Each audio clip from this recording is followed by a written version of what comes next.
মাননীয় মন্ত্রী অত্যন্ত বিচক্ষণ একজন মানুষ। আমরা চাই যে এই অপসংস্কৃতি বন্ধ করে যে এই যে নৃত্য এবং অশ্লীল যেগুলো চলছে, সমাজকে বেহাল্লাপনার দিকে নিয়ে যাচ্ছে, সেগুলো বন্ধের বিষয়ে সরকারিভাবে কোনো ব্যবস্থা গ্রহণ করা হবে কিনা এবং এটা গ্রহণ করা জরুরি বলে আমি মনে করি। স্পিকার, আপনাকে ধন্যবাদ।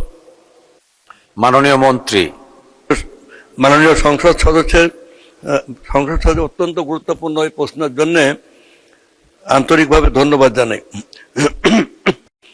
আমরা যে অপসংস্কৃতি, জীবন বিমুখ, সংগ্রাম বিমুখ, শৃঙ্গার রসাত্মক, যৌন আবেদনমূলক এই যে অশ্লীল যে সংস্কৃতি, এটা আমাদের সৃষ্টি করা না। যখন একটা দেশে কোনো জাতীয় পুঁজি গড়ে ওঠে না, লুটেরা পুঁজি যখন দৌরাত্ম্য করে, তখন সেই দৌরাত্ম্যের সময় স্মাগলিংটা হয়ে যায় অবারিত। যদি স্মাগলিং করে লাভ হয়, ইন্ডেন্টি করে লাভ হয়, তাহলে why they will go for production. আমি বলছি যে শিল্পপতিদের কথা। এবং লুটপাটের অর্থ দিয়ে যা ইচ্ছে এভাবে শিল্প, সংস্কৃতি, আইন ব্যবস্থা, শিক্ষা ব্যবস্থা সব কিছু ধ্বংসস্তূপের উপর এসে আমরা যখন এসছি, আমরা পরিবর্তনের চেষ্টা করছি। পরিবর্তনের চেষ্টা ব্যাপকভাবে করা হচ্ছে। মাননীয় সংসদ সদস্য প্রশ্ন করেন আমাদের আগামী প্রজন্মের জন্যে। আমরা আগামী 19 তারিখ থেকেই সারা বাংলাদেশের প্রত্যেকটা প্রাইমারি স্কুলে, হাই স্কুলে, তারপরে মহাবিদ্যালয়ে, বিশ্ববিদ্যালয়ে আমরা পর্যায়ক্রমে প্রথমে প্রাইমারি স্কুলে, সেখানে আমরা শিল্প, সংস্কৃতি, ক্রীড়া এবং আমাদের তথ্য প্রযুক্তি, পর্যটন, আমরা যৌথভাবে আমরা কাজ করছি।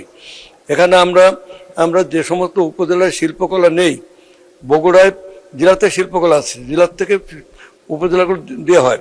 কিন্তু আমাদের নির্বাচনী ইশতেহার অনুযায়ী আমরা এটা বলতে চাই, যদি অচিরেই যদি মাননীয় সংসদ সদস্য স্থানীয় ইউনোর সাথে আলাপ করে উপজেলা নির্বাহী অফিসার খাস জমি যদি ব্যবস্থা করতে পারেন, আমরা এই বছরই ওখানে শিল্পকলার অগ্রাধিকার ভিত্তিতে আমরা শুরু করতে পারবো। আর যতদিন সে না হচ্ছে, আমরা উপজেলায় যে সমস্ত ইউনো অফিস আছে, উপজেলা নির্বাহী কর্মকর্তার অফিস, নতুন একটা ভবন হয়েছে, সেখান থেকে আমরা একটা বা দুটো রুম নিয়ে আমরা শিল্পকলার কর্মকাণ্ড ওখানে শুরু করব।